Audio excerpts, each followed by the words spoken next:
Yəqin ki, mənim Suraxanı rayon İcra Hakimiyyətinin başçısı cənab Adil Əliyevlə olan məsələm hələ heç kimin yadından çıxmayıb.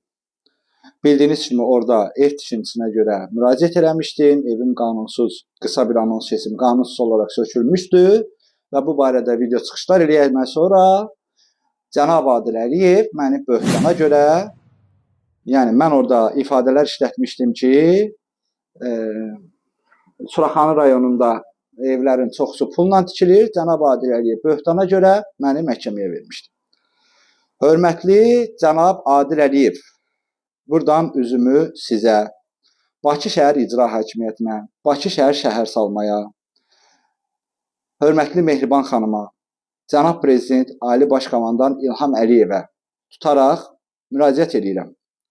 Qaraçuxur qəsəbəsində, bax, gördüyünüz bu ev, Qaraçuxur qəsəbəsi, Döngə 13, Nazim İsmailov 63 ünvanında yerləşən Zəminə Mirzəyeva xanımın tikdiyi qanunsuz tikilidir.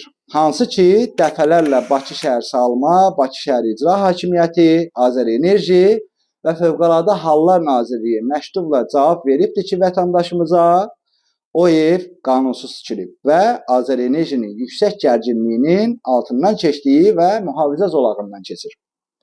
Lakin buna baxmayaraq, nədənsə Qaraçuxur Bələdiyyəsi günlərin bir günü həmin evin qarşısına, bax bu gördüyünüz ekskavatoru gətirir ki, bəs deməzsənmi, zat ailələri dedi ki, bu evi sökün.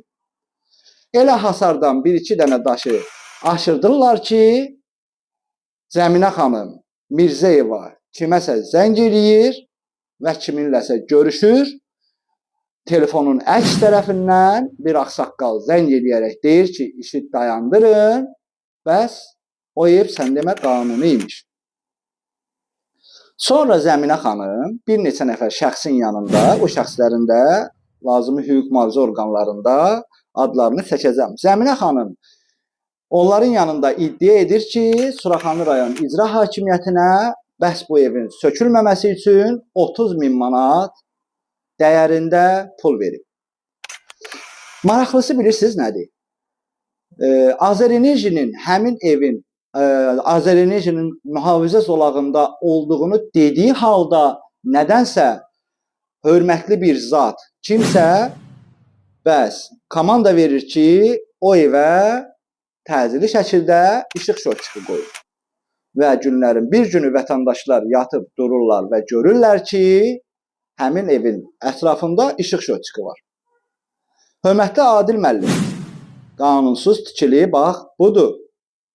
Əgər Zəminə xanımın dediyi kimi evə 30.000 manat pul verilməyibsə, bu ev hansı hikmətlə hələ də ayaqda durur. Amma bir Qarabağ əlilinin dişi ilə dırnağı ilə tikdiyi ev sökülmüş vəziyyətdə xarabaya çevrilib həyəti. Elə, əzizlərim, burada bugünlük bu qanunsuz ev barədə qısa nağılın birinci hissəsi sona çatdı. Göydən 3 alma düşdü. Görək bundan sonra o almalar kimin başına düşəcək? Bu evin qanunsuz tikilməsinə görə kimlərsə cavab verəcəkmi, yoxsa verməyəcəkmi? Görək bu 30.000 manata görə kimlərsə məsuliyyətə cəlb olunacaqmı, yoxsa olmayacaq? Hörmətli Adil Əliyev, görək bu qanunsuz tikili söküləcəkmi? Bakı şəhər İcra Hakimiyyətinin, yenə təkrar edirəm, şəhər salmanın, arxitekturanın, Fövqəladə Hallar Nazirliyi və Azərenerjinin bu qədər məktubunun əsasında bu qanunsuz tikili yenə də ayaq üstə dursa, onda elə mən inanacam ki, 30.000-i məhz elə sizin adamlarınız alıb. Hörmətli Adil müəllim. Bu videomu da şikayətinizin arxasına əlavə edə bilərsiniz. Böhtandırsa məhkəmədə bütün sübutları təqdim eləməyə hazıram.